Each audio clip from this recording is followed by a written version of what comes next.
গল্পের আসরে আপনাদের সবাইকে স্বাগত।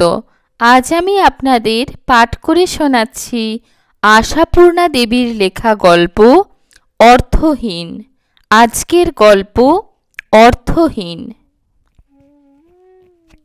ওদের দুজনকে পাশাপাশি সিটে বসে সিনেমা দেখতে দেখে অবাক হয়ে গেলাম। আশ্চর্য, লোকে কত গুজবই রটাতে পারে। যদিও আমি শুধু ওদের পিঠই দেখতে পাচ্ছি, তবুও চিনতে ভুল করেছি এ হতেই পারে না। ওদের সঙ্গে 4-5টা বছর একই বাড়িতে বাস করেছি। সেটা বোধহয় বছর 10 আগের কথা, না ওরই কাছাকাছি। নতুন বিয়ে হয়ে আসা আনাড়ি এই দম্পতিটি আমাদেরই নিচের তলার দুখানা ঘরের রাজ্যে সংসার পেতে বসেছিল। ঘর দুটো ভাড়া দেওয়া সত্যি বলতে আমাদের দরকারে নয়, ওদেরই দরকারে। আমার ভাইপো ঝিনুর সঙ্গে বন্ধুত্ব সূত্রে কেমন করে যেন জেনে ফেলেছিল ওরা নিচতলার ওই দক্ষিণ চাপা ঘর দুটো আমাদের এমনিই পড়ে থাকে, ব্যবহারে লাগে না। এসে ধরে পড়ল ছেলেটি দিতেই হবে। ঘরনি জুটেছে, ঘর জোটেনি। প্রায় একটা বেসামাল অবস্থায় কাটাচ্ছে। প্রেম ঘটিত বিয়ের ভাগ্যে প্রায়শই যা হয় আমাদের সমাজে, এ কুলে ও কুলে কোনো কুলেই তেমন সমাদর সম্ভ্রমের ঠাঁই জোটে না। অতএব মান বাঁচানোর দায়ে ঘর করবার জন্যে ঘর খুঁজে বেড়ানো। ঘর দুটো দক্ষিণ চাপা? হোক হোক, তাই যথেষ্ট। ওদের কাছে আপাতত ওই স্বর্গ। দক্ষিণা হাওয়া তো তাদের নিজেদের মধ্যেই প্রচুর রয়েছে। তবে অনুভা ওই নিচতলায় খুব কমই থাকত। যতক্ষণ অমলেশ বাড়িতে থাকত শুধু ততক্ষণই পালিয়ে আসতো দোতলায়, হয়তো সংসারের কোনো কাজ হাতে নিয়েই, সেলাই নিয়ে, বোনা নিয়ে, কোটবার জন্যে কুটনো নিয়ে, ফাঁকড় বাঁচতে চাল নিয়ে। বলতো, একা একা ভয় করে বাবা। আসলে বুঝতাম আমাদের এই সাজানো গোছানো দোতলাটা ওকে টানে। সুন্দরভাবে থাকবার ইচ্ছেটা ওর প্রবল। সেটা খুব স্বাভাবিকও, কারণ অনুভা বেশ অবস্থাপন্ন ঘরের মেয়ে। কথায় কথায় প্রায়ই ওর মুখে সে কথা এসে পড়ত। বাবার ভীষণ ঘর সাজানো বাতিক, ওই নিয়ে মার সঙ্গে লাঠালাঠি। মা সব সময় বলবে, এত কি দরকার, এই তো বেশ সোফা সেটটি ছিল, আবার সেসব বদলে নতুন কেন? গেরস্থ ঘরে ডানলোপিলোর গদিতে কি দরকার? দরজা জানলায় এত দামি দামি পর্দা ঝুলিয়ে কি স্বর্গলাভ হবে তোমার? ও টাকা জমিয়ে রাখলে মেয়ের বিয়েতে কাজে লাগতো। ফিকে ফিকে একটু হাসতো অনুভা এরকম সময় বলতো। বাবা বলতো, তোমার মেয়ের বিয়ের টাকা কি আমি রাখিনি ভেবেছ? দেখো কি ঘটাটি করি। অনুর বিয়েতে এমন ফার্নিচার দেব, জামাই বেটার তাক লেগে যাবে। ওই রকম কথা বাবার। তারপর আবার একটু হেসে উঠত। তা এমন বিয়ে ঘটল মেয়ের, বাবার কাছ থেকে লবডঙ্কা। আমি বলতাম, তা হোক গে, তোমার নিজেরই সব হবে। বাবার জামাই করবে সব কিছু, বাড়ি গাড়ি দামি ফার্নিচার। তাতে কিন্তু অনুভা অবিশ্বাসের হাসিও হাসত না, হতাশার কথাও বলতো না, বরং সোৎসাহেই বলতো। আমিও তাই বলি ওকে, না হবার কি আছে, মানুষ তো করে এসব। আমার বাবা কি একেবারে সেলফমেড ম্যান। বাবার তো কিছু ছিল না, ও কেবল হেসে উড়িয়ে দেয়। আমি কিন্তু বিশ্বাস রাখি, তাছাড়া আমি নিজেও কিছু করব। বিয়েটা অবশ্যই পাশ করা হয়নি, তাতে কি, কত রকমের চাকরি আছে জগতে। মেয়েদের জন্যে আজকাল অনেক দরজা খোলা। অবিশ্যি অনুভার সামনে চট করে তেমন কোনো দরজা খুলে যায়নি। খোলার কথা বললে একটু ঘুরঘুলি বলা যায়। পাড়ার একটা সেলাই স্কুলে সেলাই শিক্ষিকার চাকরি জুটিয়েছিল একটা, যার মাইনের অঙ্কটা মুখে বলতে বাধে। তবু অনুভা তাতেই খুশি, তবু তো কিছু বাড়তি। সেই বাড়তিটুকুর খেয়া নৌকায় সে তার ইচ্ছেই সমুদ্র পাড়ি দেবার সাধনা চালিয়ে চলেছিল। অনুভার সাধনায় তাদের সেই দক্ষিণা চাপা ছোট ঘর দুখানি দিব্য রূপ ধারণা করেছিল। প্রথমেই একখানা পাখা ভাড়া করে ফেলেছিল অনুভা। তারপর সেই পাখার পিছন পিছন যেন পাখা মেলে উড়ে উড়ে এসে পড়ছিল হালকা বেতের চেয়ার টেবিল, সুন্দর ছাপের ছিটে পর্দা, রং লাগিয়ে ভব্যসভ্য করা প্যাকিং কাঠের চাল আলমারি, বইয়ের র্যাক, ছোট টুকটাক শৌখিন জিনিস। অনুভার হাতের গুণে সামান্য উপকরণেই ঘরের চেহারা মনোরম হয়ে উঠেছিল। মনে আছে একদিন আমি হেসে বললাম, তোমাদের এই সংসারের একটা নামকরণ করে ফেলো। অনুভা মহোৎসাহে বলে উঠল, বেশ, আপনিই একটা নামকরণ করে দিন। বললাম, ধরো সুখনীর, কিংবা ভালোবাসার ঘর। শেষেরটাই সুন্দর, বলল অনুভা। অমলেশ হেসে বলল, ঠিক আছে, কালই তাহলে একটা সাইনবোর্ডের অর্ডার দিই, নামটা লিখিয়ে নিয়ে এসে দরজার মাথায় ঝুলিয়ে দেব। অনুভা রাগ দেখিয়ে বলল, সাইনবোর্ড? এ কি দোকান নাকি? নেমপ্লেট বলবে তো। ওই হলো, বলে হো হো করে হাসল অমলেশ। ভারী সুন্দর হাসিটা অমলেশের। কদিন পরে একদিন তেমনই হাসির সঙ্গে বলল, না, নেমপ্লেটটার নাম বদল করতে হবে। অনুভা ঝলসে উঠল, হলো কই, তাই বদল? আহা, একেবারে সঠিক নাম রাখাই তো ভালো। আমার তো মনে হয় নাম রাখা উচিত চাহিদা ঘর। তার মানে? অনুভার চোখ গোলাকার।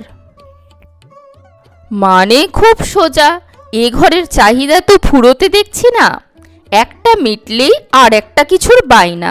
অতএব চাহিদাটা অবশ্যই ঘরের জন্যে, কিন্তু আসামি তো ঘরনি। কাজেই অনুভা রেগে রসাতল করে, বলে, সাজিয়ে গুছিয়ে থাকতে ইচ্ছে করে না তোমার? আশ্চর্য। অমলেশ বলে, ইচ্ছে কেন করবে না, কিন্তু কোথাও তো থামতে হবে। এই তো বেশ সাজানো গোছানো হয়েছে, আবার তোমার ঘরের টেবিল ফ্যানের বায়না। অনুভার যুক্তি, সেই তো একটা লড়বড়ে শব্দ ঘ্যানঘেনে পাখার জন্যে মাস মাস এক মুঠো করে টাকা ভাড়া যাচ্ছে, অথচ গোড়ায় একটু খরচ করলেই ইনস্টলমেন্টে পাখাটা কিনে ফেলা যায়।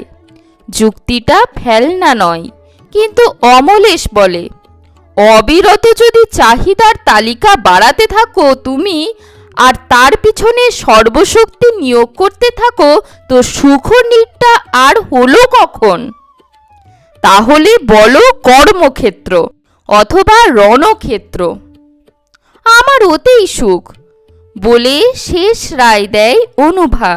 অতএব মাস পড়লেই দেখা যায় মাসকাবারি বাজারের সঙ্গে সঙ্গেই অনুভা অমলেশ ঘরের জন্য কিছু একটা কিনে এনে হাজির করছে। আর দেখা যেত উৎসাহটা অমলেশের বেশি। তার মানে মন্তরটা ওদের সুখের বিলাস, কথা কাটাকাটিটা ওদের আহ্লাদের বিকাশ। ওদের ঘিরে সর্বদাই যেন একটু সুখ আর আহ্লাদের পরিমণ্ডল। নিচের তলার ওই তুচ্ছ ঘর দুটোকে স্বর্গতুল্য করেই যাপন করেছিল ওরা 4-5টা বছর। তারপর অমলেশের চাকরিতে প্রমোশন হলো, আর অনুভা নিজেই একটা সেলাই শিক্ষণ কেন্দ্র খুলল। অতএব ওরা দক্ষিণ খোলা দোতলার ফ্ল্যাটে উঠে গেল। কিন্তু আমাদের সঙ্গে সম্পর্ক উঠিয়ে দেয়নি। যখন তখন বেড়াতে আসতো সময় পেলেই, হাসি গল্পে খানিকটা সময় হালকা করে দিয়ে যেত।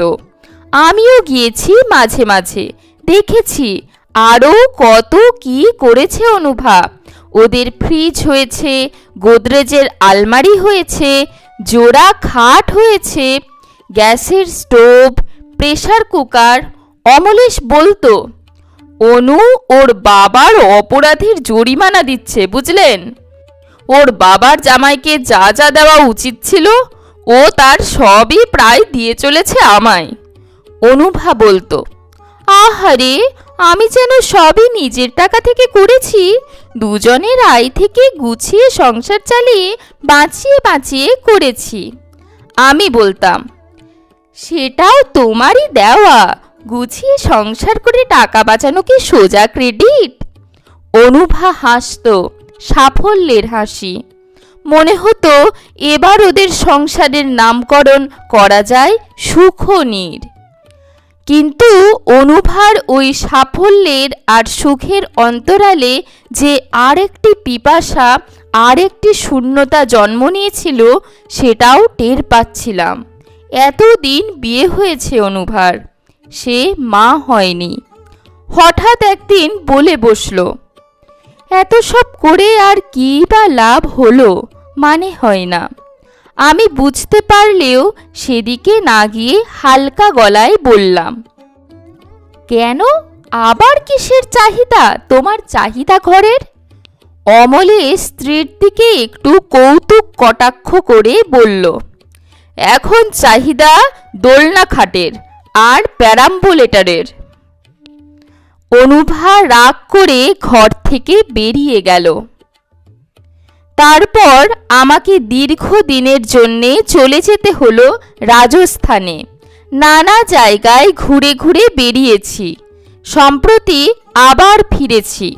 ফিরে এসে চেনা জানা জগতের সবাইয়ের খোঁজ নিচ্ছিলাম বিনুর কাছে।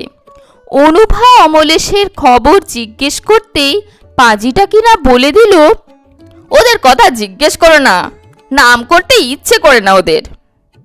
সে কি, কেন? ওরা ডিভোর্স করেছে, আর শুনতে কিছু যেও না, কেলেঙ্কারির চরম।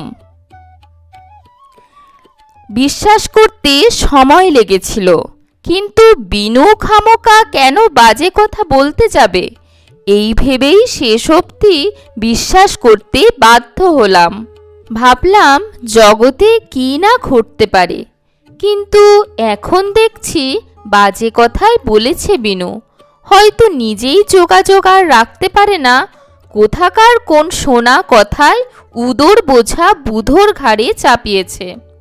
ওদের পাশাপাশি বসে সিনেমা দেখতে দেখে নিঃশ্বাস ফেলে বাঁচলাম। আমি পিছনে বসে আছি, ওরা সামনে। অন্ধকারের সুযোগে অমলেশের কোলের ওপর অনুভার হাতখানি। মনে মনে হাসলাম, এখনই সাড়া দিয়ে রসভঙ্গ করতে চাই না বাবা।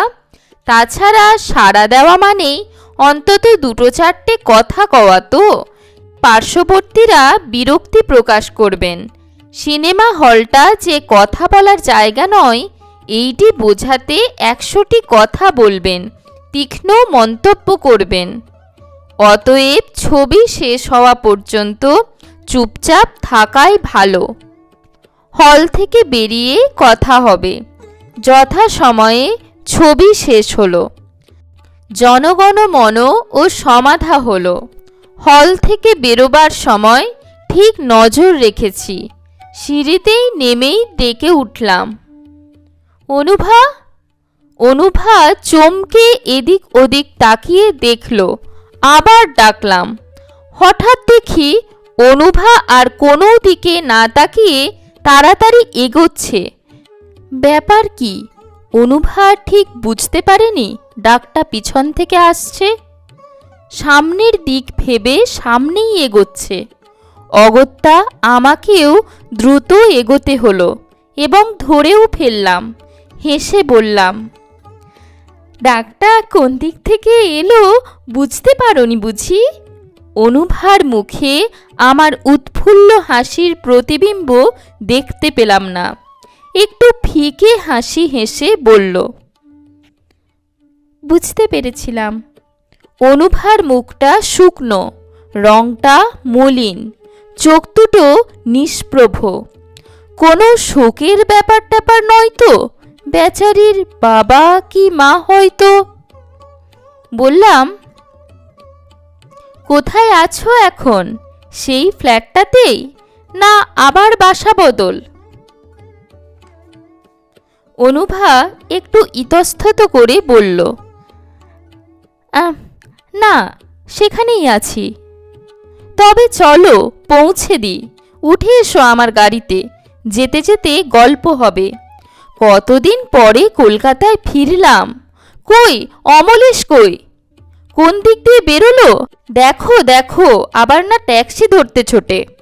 ভিড় ঠেলে ঠেলে বেরিয়ে আসছিলাম, তাকাচ্ছিলাম এদিক ওদিক। অমলেশ হঠাৎ চোখছাড়া হয়ে কোন দিকে গেল। অনুভা কিন্তু চলেছে নির্বিকার। আমার গাড়ির কাছে এসে পড়ে ব্যস্তভাবে বললাম, কোন দিকে গেল বলো তো? আমি সেই ট্যাক্সি ধরার কথাই ভাবছিলাম। অনুভা গাড়ির দরজায় হাত রেখে আমার চোখে চোখ না ফেলে অদ্ভুত একটা বর্ণহীন স্বরে বলল, ও ওর বাসায় চলে গেছে। আমার সারা শরীরটা হঠাৎ কাঁটা দিয়ে উঠল। আমার বিনুর কথা মনে পড়ে গেল। কিন্তু তাহলে একত্রে সিনেমা দেখা, অন্ধকারের সুযোগে কোলের ওপর হাত রাখা, এটা কি রহস্য? রহস্য ভেদ হলো আস্তে আস্তে। অনুভাকে গাড়িতে তুলে নিয়ে ওর ফ্ল্যাটেই এলাম। সেই দক্ষিণ খোলা দোতলার ফ্ল্যাট, সেই খাট, আলমারি, ফ্রিজ, গ্যাস, প্রেসার কুকার, আলগা সেলফ সম্বলিত দুঘরের সংসার। যেখানে যেমন সাজানো ছিল ঠিক তাই রয়েছে।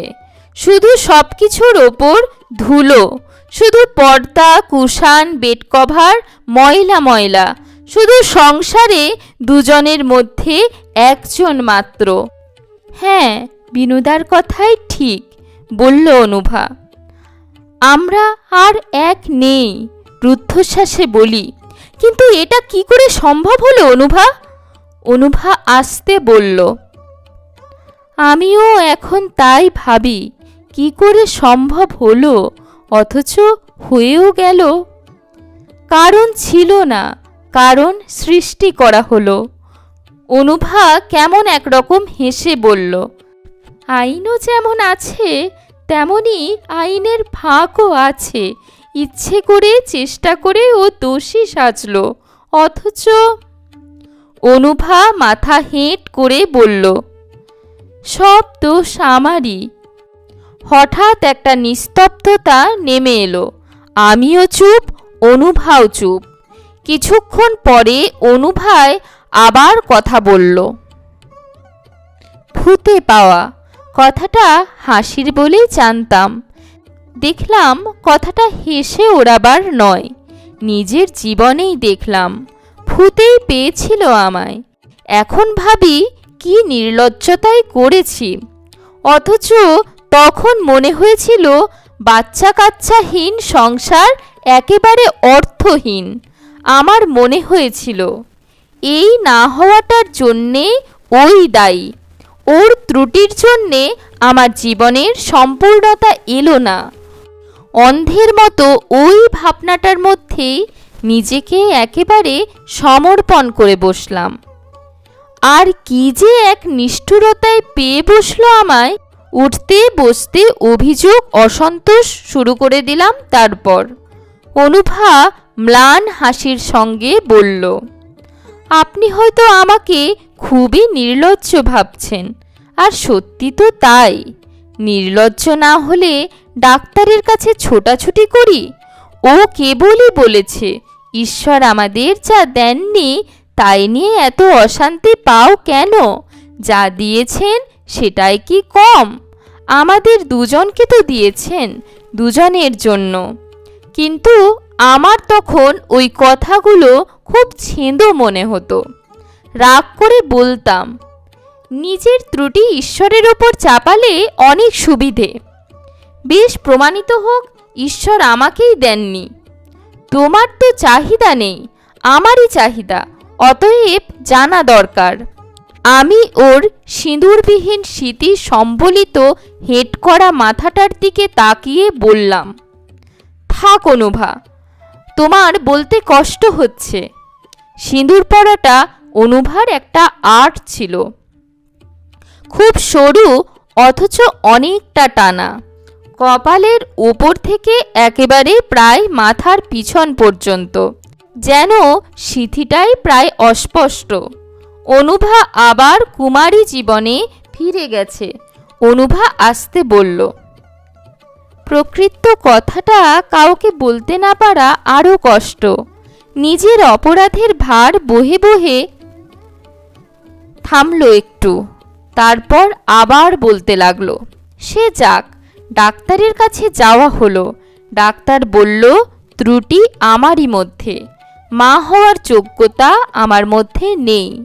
ওই রায় শুনে লজ্জায়, দুঃখে, অপমানে হঠাৎ ক্ষেপে উঠলাম আমি। এতদিন ধরে ওকে যা কিছু বলেছি, যত কিছু অভিযোগ করেছি, তার ধিক্কার আর গ্লানি যেন বুকের মধ্যে হাতুড়ি বসাতে লাগলো। সেই আঘাতের যন্ত্রণা সহ্য করতে পারলাম না। জ্বালায় ছটফটিয়ে বলে বসলাম, ডাক্তারের সঙ্গে ষড়যন্ত্র করতেই বা অসুবিধে কি? ঘুষ দিতে পারলে সবাইকে কেনা যায়। শুনে ও হঠাৎ যেন পাথর হয়ে গেল। কতদিন কত নিষ্ঠুর কথা বলেছি, কত রূঢ় ব্যবহার করেছি, এরকম মুখ কোনো দিন দেখিনি। অনেকক্ষণ ওইভাবে বসে থেকে শুধু বলল, বিশ্বাস চলে গেলে আর কি থাকে? তারপর থেকে ও একেবারে আমার সংস্রব ত্যাগ করল। কোথায় থাকে, কোথায় খায়, মাঝে মাঝে এসে টেবিলের ওপর কিছু টাকা রেখে চলে যায়, কথা বলে না। সেই অপমানের টাকা আমিই বা নেব কেন? আর নিয়েই বা করব কি? আমি কি রাঁধছি খাচ্ছি? দিনের পর দিন শুধু চা খেয়েই কাটিয়ে দিয়েছি। ভয়ানক একটা অভিমানে আমিও পাথর। না হয় মুখ ফসকে একটা কথা বলেই ফেলেছি, তার কি ক্ষমা নেই? কিন্তু ক্ষমা তো দূরের কথা, ও অন্য পথ ধরল, অর্থাৎ উচ্ছন্নের পথ ধরল। আমারই সেলাই স্কুলের একটা বাচাল বিধবা মেয়ের সঙ্গে এমন বাড়াবাড়ি মেলামেশা শুরু করলো যে লোকের কাছে মুখ দেখানো ভার হলো। মেয়েটাকে স্কুল থেকে তাড়িয়ে দিলাম, কিন্তু সে উল্টো চাপ দিয়ে শাসিয়ে গেল নালিশ করবে। কারণ না, সে কথা মুখে আনতে পারছি না আপনার সামনে। হ্যাঁ, এইভাবেই শোধ নিল অমলেশ। নিজেকে ধ্বংস করে প্রমাণ করল সে খাঁটি। কিন্তু আমি তখন মরিয়া। ও যে এভাবে শোধ নিতে পারে এ আমার ধারণার বাইরে ছিল। কিন্তু এখন ভাবি, কেনই বা তা ছিল? অমলেশও রক্ত মাংসের মানুষ। ওকে আমি যে অপমান করেছি তার তো পরিমাপ হয় না, কিংবা ওরও আর ফেরার পথ ছিল না। তারপর সে অনেক নির্লজ্জ কাহিনী। নিজের চরিত্রহীনতা প্রমাণ করে নিজেই ও আমাকে দিয়ে ডিভোর্সের মামলা আনাতে বাধ্য করল। কারণ সেই মেয়েটা তখন ওকে বিয়ে করতে বাধ্য করাচ্ছে। তারপর আর কি, এই তো দেখছেন সেলাই স্কুলটা ভালোই চলছে, কাজেই আমারও চলে যাচ্ছে। আর অমলেশ বলে ফেলি আমি। অনুভা আসতে বলে, সেই তার সঙ্গেই আছে। বড়লোকের একমাত্র মেয়ে, অল্প বয়সে বিধবা হয়েছিল, তাই শূন্যতা কমাতে সেলাই শিখতে এসেছিল। এখন তো আবার সধবা হয়েছে, স্বামী পুত্র নিয়ে সুখে আছে। অনুভার কথার ভঙ্গিতে যেন অঙ্ক মিলিয়ে ফেলার নিশ্চিন্ততা। কিন্তু অঙ্কটা মিলল কই? এ যে একটা ধাঁধার অঙ্ক হয়ে খোঁচা হয়ে দাঁড়িয়ে রইল। এতক্ষণে যা শুনলাম তার মধ্যে এই দুজনে সিনেমা দেখতে আসাটা আসে কোথা থেকে? সেটা নাকি দৈবের ঘটনা মাত্র। মানে শুরুটা?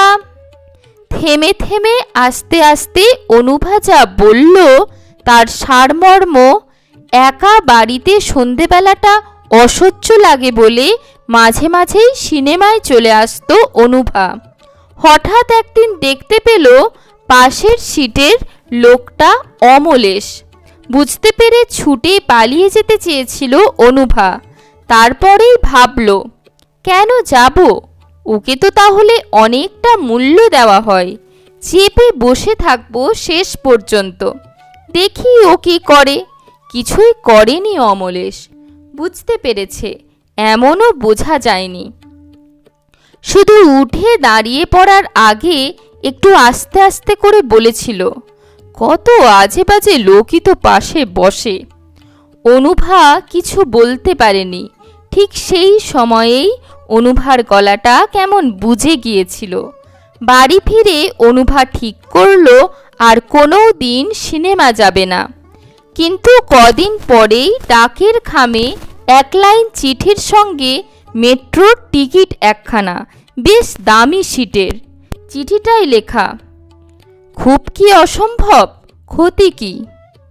অনুভার সর্বশরীর প্রথমটা হিম হয়ে গেল, তারপর আগুনের মতো জ্বলে উঠল। ভাবল টিকিটটা টুকরো টুকরো করে ফেলে দেয়। তারপর চিন্তা করে দেখল ওতে কোনো ফল হবে না। অমলেশ হয়তো ভাববে ডাকের গোলযোগ, ভাববে অনুভার শরীর খারাপ, ওর সামনে গিয়েই ছিঁড়তে হবে। সেটার জন্য অতএব যেতেই হলো। কিন্তু হলের দরজার কাছেই অমলেশ অনুভাকে দেখে তার ভার মুখটা এত উজ্জ্বল হয়ে উঠল যে ঠিক সেই মুহূর্তে চিঠিটা ছেঁড়া যেন বোকার মতো দেখতে লাগবে, এটাই মনে হচ্ছে অনুভার। কোনো কথাবার্তা নেই, শুধু দেখে আসা। তারপর আবার সেই একই পদ্ধতি চিঠির, ভাষাটার অদল বদল। হয়তো কোনো দিন ছবিটা শুনেছি অপূর্ব, না দেখলে লোকসান। হয়তো ছবিটার দুটো কাগজে দুরকম সমালোচনা বেরিয়েছে। আসলে কি দেখা দরকার? হয়তোবা তোমার ফেভারিট নায়কের ছবি, তাই ফার্স্ট শোতেই ব্যবস্থা। ক্রমশই ব্যাপারটা নেশার মতো দাঁড়িয়ে যাচ্ছে। ক্রমশ কলকাতার সব হলই চেনা হয়ে যাচ্ছে। অনুভার দেখা হয়ে যাচ্ছে সব ছবি, ইংরেজি বাংলা। তবে অনুভার বাস থেকে খুব দূরের পাড়ায় অথবা গোলমেলে পাড়ায় হলে চিঠিতে থাকে, গড়িয়াহাট ব্রিজের ডান দিকে অপেক্ষা করো। এই হলটা খুঁজে বার করা তোমার পক্ষে শক্ত।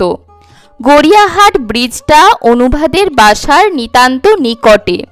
নতুন কোনো ছবি সন্ধান না পেলে মাঝে মাঝে উত্তর কলকাতায় চলে যায় থিয়েটারে।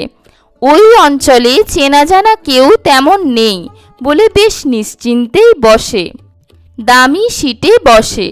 অমলেশের এখন চাকরিতে অনেক উন্নতি হয়েছে। প্রথম ফেরবার সময় অমলেশ খানিকটা পথ একসঙ্গে এসে কোনো একখানে ছেড়ে দিত। অনুভাকে এখন প্রায় দরজা পর্যন্ত পৌঁছে দিয়ে যায়।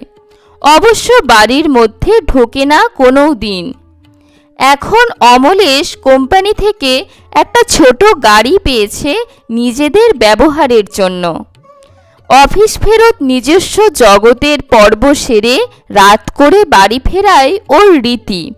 ড্রাইভার নেয়নি, নিজেই চালায়।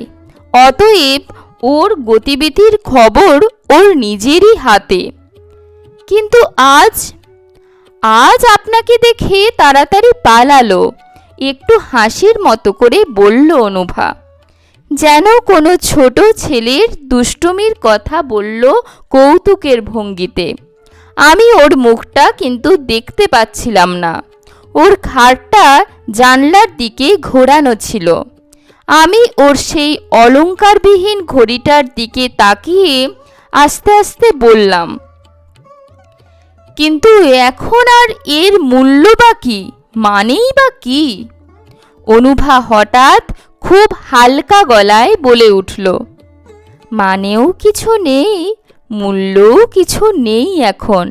মাঝে মাঝে এক একটা সন্ধে একটু ভালো কাটে, এই আর কি। এখনো আমি অনুভার মুখটা দেখতে পেলাম না।